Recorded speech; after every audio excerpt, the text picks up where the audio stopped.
आज हम देखने वाले हैं 2012 में रिलीज हुई science fiction horror movie Prometheus. ये कहानी शुरू होती है आज से लगभग 1 लाख साल पहले एक रहस्यमयी घाटी से, जहां आसमान से किसी विशाल चीज की परछाई जमीन पर बढ़ती हुई दिखाई देती है। वह विशाल चीज दरअसल एक स्पेसशिप होती है। एक आदमी झरने के किनारे आता है। यह आदमी कोई इंसान नहीं बल्कि एक एलियन प्रजाति का प्राणी इंजीनियर होता है। वह अपने हाथ में एक अजीब सा दिखने वाला बर्तन उठाता है और उसमें मौजूद काले रंग का पदार्थ पी लेता है। जैसे ही वह पदार्थ उसके शरीर में जाता है, उसका शरीर गलने लगता है, कोशिकाएं टूटने लगती हैं और उसका पूरा डीएनए बिखरने लगता है। कुछ ही देर में वह एलियन झरने में गिर जाता है और उसका शरीर पूरी तरह नष्ट होकर पानी में घुल जाता है। उस एलियन का डीएनए पानी में मिलकर एक नया डीएनए बनाता है और इसी नए डीएनए से धरती पर मानव जीवन की शुरुआत होती है। इसके बाद कहानी 1 लाख साल आगे बढ़ती है, यानी साल 2043 में। वैज्ञानिकों की एक टीम स्कॉटलैंड में खुदाई कर रही होती है। इस टीम का नेतृत्व शॉ और हॉलोवे कर रहे होते हैं। खोज के दौरान उन्हें एक 35,000 साल पुरानी गुफा की पेंटिंग मिलती है, जिसमें इंसानों को एक विशाल प्राणी की पूजा करते हुए दिखाया गया है। वह विशाल प्राणी आसमान में एक खास तारामंडल स्टार सिस्टम की ओर इशारा कर रहा होता है। 4 साल बाद कहानी आगे बढ़ती है। पृथ्वी से लगभग 34 ट्रिलियन किलोमीटर दूर प्रोमीथियस नाम की स्पेसशिप 17 लोगों के क्रू के साथ अपने सीक्रेट डेस्टिनेशन की ओर बढ़ रही होती है। स्पेसशिप के अंदर डेविड नाम का एक एंड्रॉइड क्रू मेंबर अपनी रोजमर्रा की एक्टिविटी करता रहता है, जबकि बाकी सभी क्रू मेंबर्स क्रायो स्लीप में होते हैं। अचानक स्पेसशिप को एक तेज झटका लगता है, जो इस बात का संकेत होता है कि वे अपने डेस्टिनेशन पर पहुंच चुके हैं। डेविड बाहर देखता है और उसे एक अजीब सा ग्रह दिखाई देता है। कुछ ही देर में इस मिशन की सुपरवाइजर मेरेडिथ विकर्स नींद से जाग जाती है। वह डेविड से पूछती है कि बाकी लोग कितने समय से सो रहे हैं। डेविड जवाब देता है 2 साल 4 महीने 18 दिन 26 घंटे और 15 मिनट। इसके बाद सभी क्रू मेंबर्स को जगाया जाता है और सबको एक जगह इकट्ठा किया जाता है। उन्हें एक 3D होलोग्राम दिखाया जाता है, जिसमें वेलैंड कॉर्पोरेशन के फाउंडर पीटर वेलैंड दिखाई देते हैं। वे बताते हैं कि इसी मिशन की नींव उन्होंने रखी थी। ये होलोग्राम उन्होंने 2 साल पहले रिकॉर्ड किया था और अगर वे सब इसे देख रहे हैं तो इसका मतलब है कि उनका मिशन अब सच होने वाला है। इसका मतलब साफ होता है कि वे सब अपनी मंजिल पर पहुंच चुके हैं और पीटर वेलैंड अब जिंदा नहीं है। पीटर आगे सबको डेविड के बारे में बताते हैं कि डेविड कोई इंसान नहीं बल्कि एक एंड्रॉइड है। डेविड उनके लिए एक बेटे की तरह है। इसके बाद वह डॉ चार्ली हॉलोवे और डॉ एलिजाबेथ शॉ का सबसे परिचय करवाते हैं। पीटर दोनों को इस मिशन का इंचार्ज घोषित करते हैं और पूरी जिम्मेदारी सौंपकर होलोग्राम से गायब हो जाते हैं। इसके बाद डॉ हॉलोवे अपना प्रेजेंटेशन शुरू करते हैं। वे पृथ्वी पर अलग अलग जगहों पर हुई पुरातत्व खुदाइयों की तस्वीरें दिखाते हैं। मिस्र, सुमेरिया, बेबीलोनिया, मेसोपोटामिया और हाल ही में स्कॉटलैंड में मिला 35,000 साल पुराना गुफा चित्र। वे बताते हैं कि ये सभी प्राचीन सभ्यताएं हैं और हर सभ्यता के बीच सैकड़ों सालों का अंतर है। इनका आपस में कोई संपर्क भी नहीं था। फिर भी हर जगह एक जैसा ही चित्र मिलता है, जिसमें एक विशाल प्राणी आसमान में एक तारामंडल की ओर इशारा कर रहा है। ऐसे ही चित्र हर सभ्यता में पाए गए हैं। इन चित्रों में दिखाया गया तारामंडल जिस गैलेक्सी में मौजूद है, वह पृथ्वी से इतनी दूर है कि प्राचीन सभ्यताओं को उसके बारे में जानना नामुमकिन था। हैरानी की बात यह है कि उस गैलेक्सी में एक सूरज मौजूद है और उसके चारों ओर एक ग्रह घूम रहा है, जिसके 3 चंद्रमा है। उनमें से एक चंद्रमा पर जीवन के लिए अनुकूल वातावरण है, लगभग हमारी धरती जैसा, और आज ही सुबह वे उसी चंद्रमा पर पहुंचे हैं। इसके बाद डॉ शॉ बताती हैं कि गुफा चित्रों में दिखाया गया विशाल प्राणी असल में एक एलियन प्रजाति है। उन्हीं एलियंस ने इंसानों को बनाया है। एक तरह से वे हमारे इंजीनियर्स हैं, हमारे रचयिता। इन चित्रों के जरिए वे हमें एक संदेश दे रहे हैं कि आओ हमें ढूंढो उसी तारामंडल में। प्रेजेंटेशन के बाद डेविड दोनों डॉक्टर्स को सुपरवाइजर मेरेडिथ विकर्स के चैम्बर में ले जाता है। विकर्स दोनों से साफ कहती हैं कि अगर उन्हें इस चंद्रमा पर एलियंस मिल भी जाए तो वे उनसे संपर्क करने की कोशिश नहीं करेंगे। डॉक्टर इसकी वजह पूछते हैं, लेकिन विकर्स कोई जवाब नहीं देती। अगले सीन में डेविड हॉलोवे आपस में बात कर रहे होते हैं। डेविड बताता है कि उसने पिछले 2 सालों में कई प्राचीन भाषाएं सीख ली हैं और अब वह एलियंस से संवाद करने में सक्षम है। इसके बाद स्पेसशिप को चंद्रमा की सतह पर उतारने की तैयारी होती है। तभी डॉ हॉलोवे की नजर एक अजीब से स्ट्रक्चर पर पड़ती है। वह स्ट्रक्चर किसी भी तरह से प्राकृतिक नहीं लगता। हॉलोवे कैप्टन से वहीं लैंडिंग करने को कहता है। वहाँ का वातावरण लगभग धरती जैसा था, लेकिन कार्बन डाइऑक्साइड की मात्रा 3% से ज्यादा थी, जिसका मतलब था कि बिना सूट के 2 मिनट भी बिताना मौत को बुलावा देना था। अंधेरा होने में कुछ ही घंटे बाकी थे। डेविड समेत 6 लोगों की एक टीम उस विशाल टीलानुमा स्ट्रक्चर की ओर बढ़ती है। टीम में मौजूद जियोलॉजिस्ट बताता है कि वह स्ट्रक्चर अंदर से खोखला है। वे सभी उसके अंदर प्रवेश करते हैं। इसके बाद जियोलॉजिस्ट ड्रोन की मदद से पूरे इलाके की स्कैनिंग शुरू कर देता है, ताकि पूरी टीम एक 3D मैप देख सके। डॉ हॉलोवे बताते हैं कि अंदर कार्बन डाइऑक्साइड की मात्रा बाहर से बहुत कम है। उनका कहना होता है कि यहाँ कोई ऐसी चीज है जो हवा को साफ कर रही है। ये कहकर वे अपना हेलमेट उतार देते हैं और हैरानी की बात ये होती है कि उन्हें कुछ भी नहीं होता। एक एक करके बाकी लोग भी अपने हेलमेट उतार देते हैं। तभी डेविड को एक स्विच पैनल दिखाई देता है, जिस पर अजीब से चिन्ह बने होते हैं। डेविड उन चिन्हों पर अपनी उंगली फिराता है। अचानक पूरा हॉल रोशनी से भर जाता है और उनके सामने विशालकाय प्राणियों की दौड़ती हुई आकृतियां दिखाई देती हैं। वह असल में एक 3D रिकॉर्डिंग होती है। रिकॉर्डिंग में भी वही विशालकाय लोग दिखाई देते हैं जो किसी अज्ञात चीज से डरकर जान बचाकर भाग रहे होते हैं। सभी लोग उन आकृतियों का पीछा करते हैं। भागते हुए उन विशालकाय प्राणियों में से एक दरवाजे तक पहुंचते पहुंचते गिर जाता है और तभी दरवाजा बंद हो जाता है। दरवाजा बंद होते ही उसका शरीर बीच से कट जाता है। सिर दरवाजे के एक तरफ और धड़ दूसरी तरफ रह जाता है। उस विशालकाय प्राणी का शरीर देखकर जियोलॉजिस्ट घबरा जाता है। वह बायोलॉजिस्ट के साथ तुरंत वहाँ से निकलकर स्पेसशिप की ओर लौट जाता है। डॉ शॉ कार्बन रीडिंग से पता लगाती है कि उस विशाल जीव की मौत को करीब 2000 साल हो चुके हैं। इस बीच डेविड स्विच पैनल पर उंगली चलाकर दरवाजे की लॉकिंग सिस्टम को ओवरराइड कर देता है और दरवाजा खोल देता है। दरवाजे के दूसरी तरफ उन्हें उस जीव का कटा हुआ सिर मिलता है और साथ ही एक विशालकाय चेहरे की मूर्ति भी दिखाई देती है। पूरे कमरे में बड़ी बड़ी कुर्सियां रखी होती हैं। जमीन पर केंचुए जैसे जीव रेंग रहे होते हैं और छत पर एक बहुत बड़ी पेंटिंग बनी होती है। लेकिन जैसे ही वे लोग उस कमरे में प्रवेश करते हैं, कमरे में अजीब बदलाव शुरू हो जाता है। वहाँ रखी कुर्सियां पिघलने लगती हैं और उनमें से काले रंग का द्रव बहने लगता है। छत पर बनी पेंटिंग भी खराब होने लगती है। डॉ शॉ समझ जाती हैं कि उनके आने से कमरे का तापमान बदल गया है। वह सभी को तुरंत वहाँ से बाहर निकलने को कहती हैं और उस कटे हुए सिर को एक बड़े पॉलिथीन बैग में डालकर साथ ले लेती है। तभी कैप्टन सबको सूचित करता है कि एक भयानक तूफान आने वाला है, इसलिए सभी को तुरंत तुरंत स्पेसशिप पर लौटना होगा। शॉ थोड़ा और समय मांगती है, लेकिन सुपरवाइजर उन्हें सिर्फ 15 मिनट की मोहलत देती है। उसके बाद स्पेसशिप का दरवाजा बंद कर दिया जाना था। इधर डेविड चुपके से एक पिघली हुई वस्तु का एक पिंड अपने बैग में रख लेता है। उन पिंडों से निकलने वाले काले द्रव को कुछ छोटे जीव अपना भोजन बना रहे होते हैं। सभी लोग तेजी से स्पेसशिप की ओर भागते हैं। उनके पीछे 200 किलोमीटर प्रति घंटे की रफ्तार से तूफान बढ़ रहा होता है। ये कोई साधारण तूफान नहीं था, उसमें सिलिका के कण और हजारों वोल्ट की बिजली मौजूद थी। वे लोग मुश्किल से स्पेसशिप तक पहुंच पाते हैं, लेकिन तभी एलियन का कटा हुआ सिर उछलकर नीचे गिर जाता है। उसे उठाने की कोशिश में शॉ तेज तूफान में हवा में उड़ने लगती है।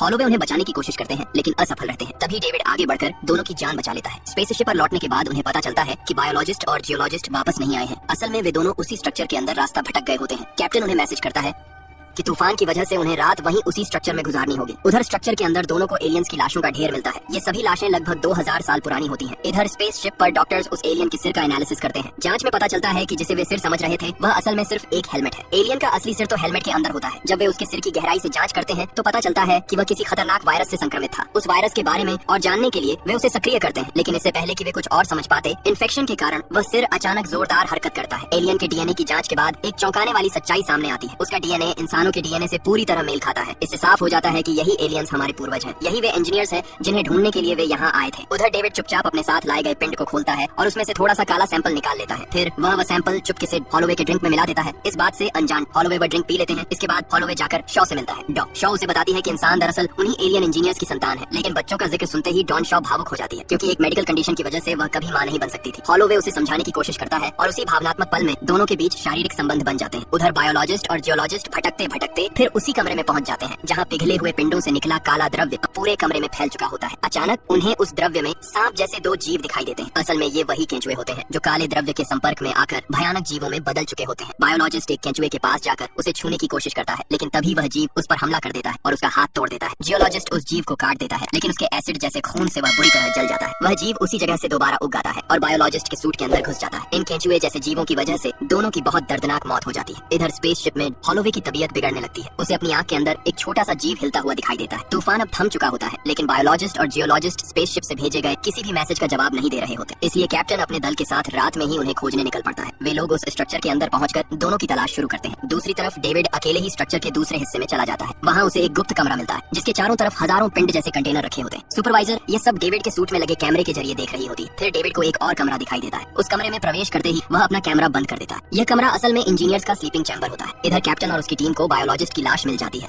लेकिन जियोलॉजिस्ट कहीं दिखाई नहीं देता। उसी वक्त हॉलोवे की हालत और ज्यादा बिगड़ जाती है। इन्फेक्शन फैलने के डर से सभी तुरंत स्पेसशिप की ओर लौट जाते हैं। उधर डेविड स्लीपिंग चैम्बर में मौजूद कंट्रोल पैनल के कुछ बटन दबाता है, जिससे एक 3D रिकॉर्डिंग चालू हो जाती है। रिकॉर्डिंग देखकर डेविड समझ जाता है कि इंजीनियर पृथ्वी पर जाने की तैयारी कर रहे थे, लेकिन तभी रिकॉर्डिंग अचानक बंद हो जाती है। डेविड को एहसास होता है कि उनमें से एक इंजीनियर अभी भी जिंदा है, जो गहरी और लंबी नींद में सो रहा है। इधर स्पेसशिप तक पहुंचते पहुंचते हॉलोवे का शरीर बुरी तरह बदलने लगता है। इन्फेक्शन के खतरे को देखते हुए सुपरवाइजर उसे अंदर आने से रोक देती है। हॉलोवे भी समझ जाता है कि वह एक खतरनाक संक्रमण का शिकार हो चुका है और अब सबके लिए खतरा बन गया है। वह खुद ही चिल्लाते हुए सुपरवाइजर की ओर बढ़ता है कि उसे मार दिया जाए। हॉलोवे को अपनी तरफ आते देख सुपरवाइजर उसे जिंदा जला देती है। हॉलोवे को चलते देखकर शॉ बुरी तरह टूट जाती है। कैप्टन उसे पकड़ता है और उसे बेहोशी का इंजेक्शन दे दिया जाता है। जब शॉ को होश आता है तो डेविड उसे बताता है कि वह प्रेग्नेंट है और वह भी 3 महीने की गर्भावस्था। ये सुनते ही शॉ सदमे में चली जाती, क्योंकि हॉलोवे से उसके संबंध सिर्फ 10 घंटे पहले बने थे। 3 महीने पहले तो वह स्लीपिंग चैम्बर में गहरी नींद में थी और सबसे बड़ी बात, वह कभी मां बन ही नहीं सकती थी। डेविड बताता है कि यह कोई सामान्य गर्भ नहीं है। शॉ उससे गिड़गिड़ाकर कहती है कि वह उसके पेट से उस जीव को निकालने में मदद करे, लेकिन डेविड साफ मना कर देता है, ये कहते हुए कि इस तरह का ऑपरेशन करने के लिए कोई डॉक्टर मौजूद नहीं है। इसके बाद डेविड उसे बेहोशी का इंजेक्शन देकर सुला देता है। जब डॉन शॉ को स्लीपिंग चैम्बर में ले जाया जा रहा होता है तो वह वहाँ से भाग निकलती है। वह सुपरवाइजर के केबिन में रखी मेडिकल मशीन मेडपॉड की मदद से खुद ही अपना ऑपरेशन करती है और उस परजीवी जीव को अपने शरीर से बाहर निकालकर निष्क्रिय कर देती है। उधर कैप्टन को एक सिग्नल मिलता है कि जियोलॉजिस्ट स्पेसशिप के बाहर खड़ा है। जब कुछ क्रू मेंबर्स उसे देखने बाहर जाते हैं तो बुरी तरह संक्रमित जियोलॉजिस्ट उन पर हमला कर देता है और कई लोगों को मार देता है। कैप्टन किसी तरह उससे लड़ता है और अंत में उसे मार गिराता है। इधर भागते भागते डॉन शॉ स्पेसशिप के उस हिस्से में पहुंच जाती है जहाँ पीटर वेलैंड को स्लीपिंग चैम्बर में रखा गया था। उन्हें हाल ही में नींद से जगाया गया था ताकि वे उस इंजीनियर से मिल सके जिसे डेविड जिंदा और सोता हुआ देख कर आया था। असल में पीटर वेलैंड ने इस पूरे मिशन पर पैसा सिर्फ एक वजह से लगाया था, ताकि वह अपने निर्माता यानी इंजीनियर्स से मिलकर अमर बनने का रहस्य जान सके। पीटर वेलैंड इंजीनियर से अमर बनने का तरीका पूछना चाहता है। शॉ भी उसके साथ इंजीनियर से मिलने के लिए तैयार हो जाती है। तभी कैप्टन आकर उन्हें एक चौंकाने वाली बात बताता है। वह कहता है कि यह प्लेनेट इंजीनियर्स का घर नहीं है, बल्कि यह उनका मिलिट्री बेस है। कैप्टन के मुताबिक यहाँ इंजीनियर्स जैविक हथियार तैयार करते थे। वह काला द्रव्य उन्हीं के द्वारा बनाया गया एक एक बायोलॉजिकल वेपन था जो किसी तरह उनके काबू से बाहर हो गया और यहीं मौजूद इंजीनियर्स की मौत का कारण बना। सुपरवाइजर मेरेडिथ विकर्स, जो असल में पीटर वेलैंड की बेटी थी, इंजीनियर से मिलने के सख्त खिलाफ होती है। उसे लगता है कि यह सब उनके लिए बेहद खतरनाक साबित हो सकता है, लेकिन पीटर उसकी बात नहीं मानता। जाने से पहले शॉ डेविड से पूछती है कि अगर पीटर को कुछ हो गया तो उसे प्रोग्राम कौन करेगा। डेविड जवाब देता है, तब मैं आजाद हो जाऊंगा। इसके बाद डेविड, शॉ और बाकी लोग पीटर वेलैंड को लेकर इंजीनियर के स्लीपिंग चैम्बर में जाते हैं। उधर कैप्टन जब गुफा के 3D मैप को ध्यान से एनालाइज करता है तो उसे एहसास होता है कि वह गुफा दरअसल एक स्पेसशिप है। डेविड सबको बताता है कि इंजीनियर्स पृथ्वी पर जाने की तैयारी कर रहे थे, लेकिन अचानक कुछ गड़बड़ हो गई। असल में इंजीनियर्स पृथ्वी पर नए जीवन की शुरुआत करने वाले थे और अगले सृजन से पहले वहाँ मौजूद जीवन, खासकर मनुष्य जाति को खत्म करने वाले थे। इसके बाद डेविड इंजीनियर को उसकी लंबी और गहरी नींद से जगा देता है। जैसे ही इंजीनियर जागता है, पीटर वेलैंड उससे उसी की भाषा में पूछता है कि बुढ़ापे के बाद मौत से कैसे बचा जा सकता है। इंजीनियर पहले प्यार से डेविड के सिर पर हाथ फेरता है और अगले ही पल डेविड का सिर उसके धड़ से अलग कर देता है। इसके बाद इंजीनियर बाकी सभी लोगों को बेरहमी से मार देता है। सिर्फ शॉ किसी तरह जान बचाकर वहाँ से भाग निकलती है। इंजीनियर अपनी कुर्सी पर बैठकर अपने अंतरिक्ष यान को पृथ्वी की ओर उड़ान भरने के लिए चालू कर देता है ताकि वह अपना अधूरा मिशन पूरा कर सके, पृथ्वी पर मौजूद पूरी मानव जाति को खत्म करने का मिशन। शॉ यह सब कैप्टन को बताती है। वह कहती है कि किसी भी हाल में इंजीनियर के अंतरिक्ष यान को पृथ्वी तक पहुंचने से रोकना होगा। कैप्टन कहता है कि उनका जहाज कोई जंगी जहाज नहीं है, लेकिन शॉ उसे समझाती है कि अब वही आखिरी उम्मीद है। कैप्टन तुरंत अपने क्रू को सुपर इंजन चालू करने का आदेश देता है ताकि उनका स्पेसशिप गोली की तरह तेज रफ्तार पकड़ सके। सुपरवाइजर कहती है कि वह इस मिशन में हिस्सा नहीं लेगी क्योंकि यह स्पेसशिप उसका है और यहाँ उसी की चलेगी। कैप्टन उससे कहता है कि वह उसका लाइफ चैम्बर सतह पर उतार देगा, जिसमें वह 2 साल तक जिंदा रह सकती है। सुपरवाइजर तुरंत लाइफ चैम्बर में चली जाती है। कैप्टन बाकी क्रू मेंबर्स को भी लाइफ चैम्बर में जाने को कहता है, लेकिन कोई नहीं जाता। सभी क्रू मेंबर्स खुशी खुशी पृथ्वी को बचाने के लिए अपने प्राणों की आहुति देने को तैयार हो जाते हैं। उधर इंजीनियर का अंतरिक्ष यान उड़ान भर चुका होता है। कैप्टन पहले लाइफ बोट को स्पेसशिप से अलग कर सतह पर रिलीज करता है और फिर सुपरवाइजर को भी उसके लाइफ चैम्बर के साथ छोड़ देता है। जैसे ही प्रोमीथियस का सुपर इंजन पूरी ताकत से चालू होता है, वह तेज रफ्तार में जाकर इंजीनियर के अंतरिक्ष यान से टकरा जाता है। एक भयानक विस्फोट के साथ इंजीनियर का जहाज तबाह होकर धरती पर आ गिरता है। गिरते समय वह अपने साथ सुपरवाइजर और डॉग शॉ को भी चपेट में ले लेता है। सुपरवाइजर की मौत हो जाती है, लेकिन एक चट्टान की आड़ की वजह से